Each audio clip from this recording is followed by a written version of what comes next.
Those people try to figure out if IT project management is right for them by asking the wrong question. They ask things like, hey, would I be good at this? Is this a good career? Is it worth switching into? And on the surface, those seems like good, reasonable questions, but they're actually too abstract to give you the real answer.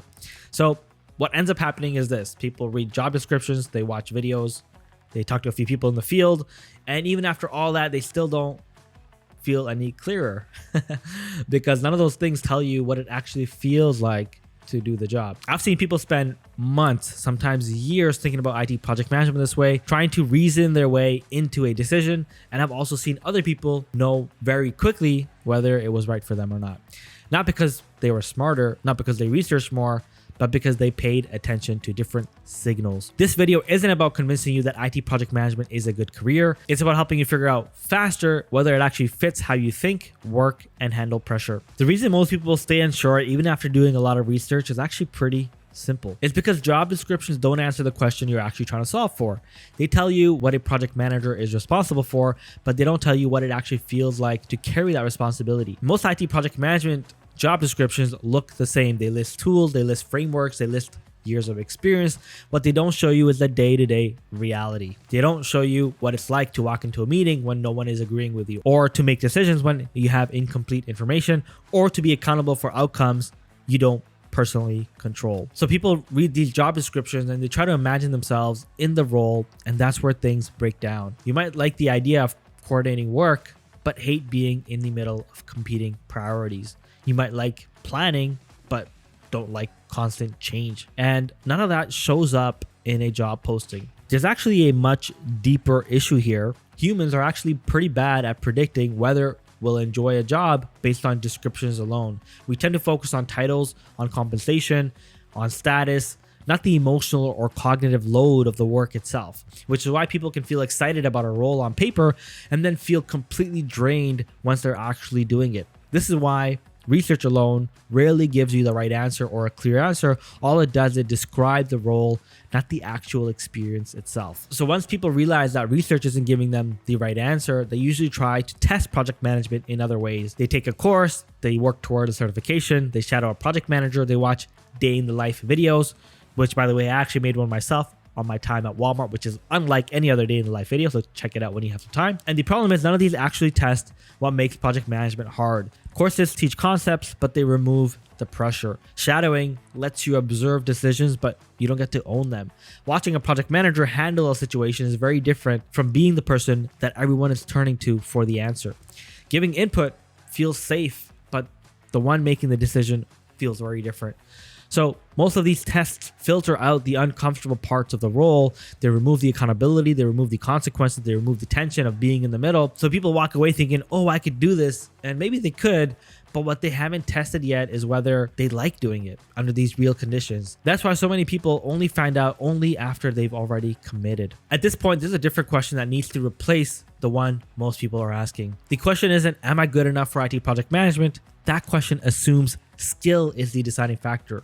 For most people, it isn't. The real question is, do I like the type of problems project managers deal with every day? Because skill can be learned, tools can be taught, frameworks can be picked up, but preference is different. Some people like ambiguity, other people find it exhausting. Some people enjoy being in the middle of competing priorities, others hate it. Some people are comfortable making decisions without perfect information, others need complete clarity before they can move forward.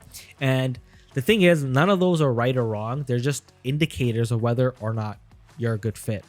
And this is where people get tripped up. They spend a lot of time asking whether they could do the job without stopping to ask whether they actually want to do it day after day under pressure. If you enjoy solving unclear problems, negotiating trade-offs, and owning outcomes you don't fully control, IT project management can feel very natural.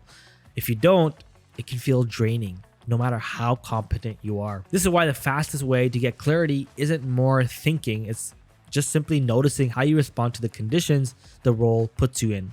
So instead of trying to decide if IT project management is right for you, in the abstract, here are 5 signals that you can watch for in reality to see if you would actually enjoy it. Signal number 1 is, how do you react to ambiguity? See, IT project management starts unclear and often stays unclear. Requirements will change, priorities will conflict, information will always be incomplete, And some people don't mind that and they like figuring things out as they go. Others feel blocked until everything is defined. If ambiguity makes you curious rather than anxious, that's a strong signal. But if you constantly feel stressed and always look for clarity, ITPM may feel heavier than you actually expect. Signal number 2, how you feel about being the middle person. Project managers live in the middle. Business on one side wants speed, engineering on the other side wants stability, leadership just wants to know when is it getting done, and you're the one absorbing all the tension. And so some people find this role quite frustrating because you're constantly having to mediate things, but others find it engaging. It's almost like you're solving a puzzle with people. So if being in the middle drains you quickly, then that's worth paying attention to. Signal number 3 is decision ownership without full authority. This one might surprise a lot of people. Project managers make decisions that they can't fully enforce. You're accountable, but you don't have like direct authority over people involved. Some people hate that. They want control over everything.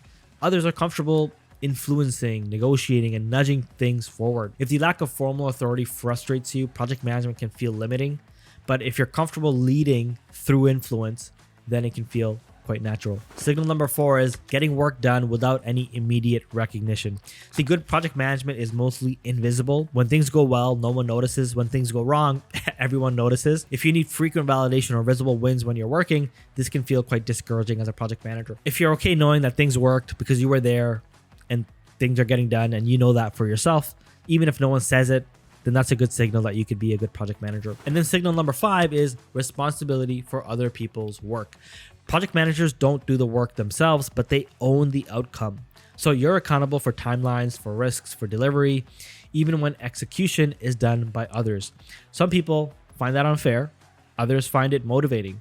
If that responsibility feels natural to you, then ITPM might be a good fit. So just to be clear, these signals don't tell you whether you can be a project manager. They simply tell you whether you'll likely enjoy being one, and that distinction matters most than people think. And this is also where some people get stuck choosing between IT project management and other types of project management like construction or engineering project management. And this is important to clarify and say clearly that one isn't better than the other. They're just different. What changes is the type of problems that you deal with every day. In IT project management, a lot of the work is intangible. You're dealing with systems, with integration, with software behavior, with people's interpretation of requirements. Progress isn't always visible. Sometimes you don't know if something worked until it's deployed, and ambiguity is constant. In construction or more physical project management, however, the problems are completely different. In construction project management, progress is visible, constraints are physical, task sequence is much clearer. If something goes wrong, it's pretty much obvious right away. And some people need to see progress to stay motivated. You can see a building being made physically, and so that keeps you motivated. They like the clear cause and effect. Others, however, are comfortable working in abstract systems where progress happens in conversations, in decision, and in coordination or through coordination. Authority can feel different too. In construction style environments, authority is often much more clear and more direct. In IT, influence matters more than control. You're constantly aligning people who don't report to you and may have competing priorities. None of this makes IT project management harder or better. It just makes it different. So I want to be clear on that. And if you choose a path that doesn't match how you naturally think or work, the job will feel much more heavier than it needs to be, no matter how competent you are. This is why the decision isn't really which type of project management is better. It's which type of problems do I want to live with and solve every day. The reason so many people stay unsure about IT project management for so long isn't because they're indecisive. It's because the real signals don't show up early. Most people don't experience real project management pressure until they're already in the role. That's when the ambiguity becomes constant, when accountability starts to feel real, and when you realize how much of the job is people, trade-offs, and decisions, not tools. And by that point, the commitment has already been made. You've already changed roles. You've updated your identity. You've told people this is what you do now.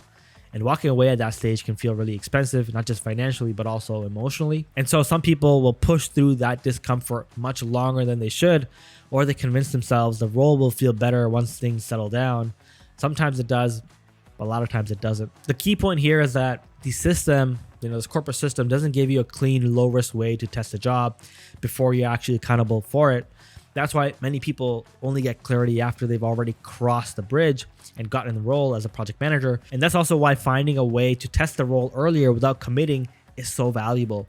So if research doesn't give you the answer, and most people only find out after they've committed, what is the fastest way to know if project management is for you? It's simply exposure, but the right kind of exposure, not like shadowing or watching videos or studying. A short, controlled exposure to actual project management environments and conditions. And that means putting yourself in situations where you have to make trade-offs, deal with incomplete information, coordinate across people with competing priorities, and be accountable for outcomes, even in a small way. You don't need a job title for this. What you do need is a way to experience the pressure profile of this role, because preference shows up under pressure. You very quickly start to notice things. Do you feel engaged or drained? Do you lean into the ambiguity, or do you try to avoid it? Do you like owning the heavy decisions, or does it feel heavy and you want to avoid them completely? See, those reactions will tell you more in a few weeks than months of thinking ever will. This is why clarity doesn't come from commitment, it comes from exposure. And the earlier you get that exposure, the less guesswork there is. At the end of the day, this isn't really a question about career status. It's a fit question. IT project management isn't better than other parts, it's just different. It rewards people who are comfortable with ambiguity, influence, and responsibility for outcomes they don't personally execute. Some people thrive in that environment, others don't, and that's completely fine. What matters is knowing sooner rather than later. So instead of asking whether IT project management is a good career in general, ask whether it's the kind of career or work that you want to do. So hey, if you enjoyed this video and you'd like to experience IT project management for yourself in a controlled environment and get real exposure, I invite you to click the link below and try out our live PMO, where you can literally operate as a project manager, move projects through phase gates, and feel the pressure of actually being a project manager in a controlled environment before you even get the job. And if nothing else, please like and subscribe this video, and I'll see you on the next one.